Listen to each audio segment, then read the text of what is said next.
This review of Super Weekend Mode was written by Jenny Jones. Jenny is a Vita fan and has written for Push Square and the Vita Lounge.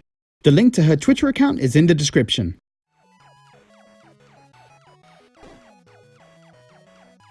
Super Weekend Mode is an arcade-style game by Pixel Teriyaki, which is available for the PS4 and PlayStation Vita.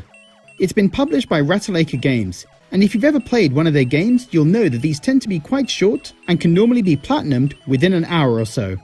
So is this one worth an hour of your time, or is it one to skip? Let's take a look.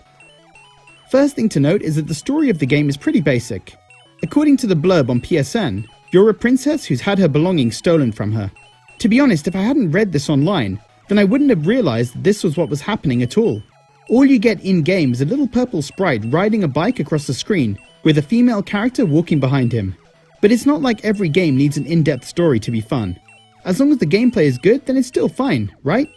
Thankfully, the game is fairly fun and addictive in short bursts, although there isn't really enough content to keep you playing for long. The controls are fairly easy to get to grips with. You'll have two paddles at the bottom of the screen that you'll control separately by using the left and right shoulder buttons to move them across the four columns. You need to catch the hearts that fall from the top of the screen, while also avoiding falling skulls, killing dust bunnies, and shooting at the boss in the middle of the screen. You can either shoot by pummeling the X button, or you can let the game auto-shoot for you. Some of the bosses can take quite the beating, so I definitely recommend you using the auto-shoot option, as you'd probably be at risk of repetitive strain injury, or destroying your Vita's X button if you try to shoot manually. Trying to focus and react to what's happening on both sides of the screen is pretty tricky.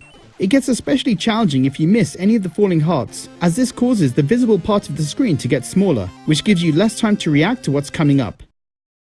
In true Ratalaika fashion, it'll only take you around 30 minutes to get the platinum.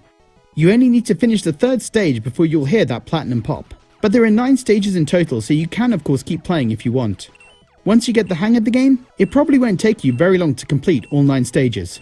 The only thing that might keep you playing a little longer are the in-game leaderboards, trying a harder difficulty, or playing through while wearing a different outfit.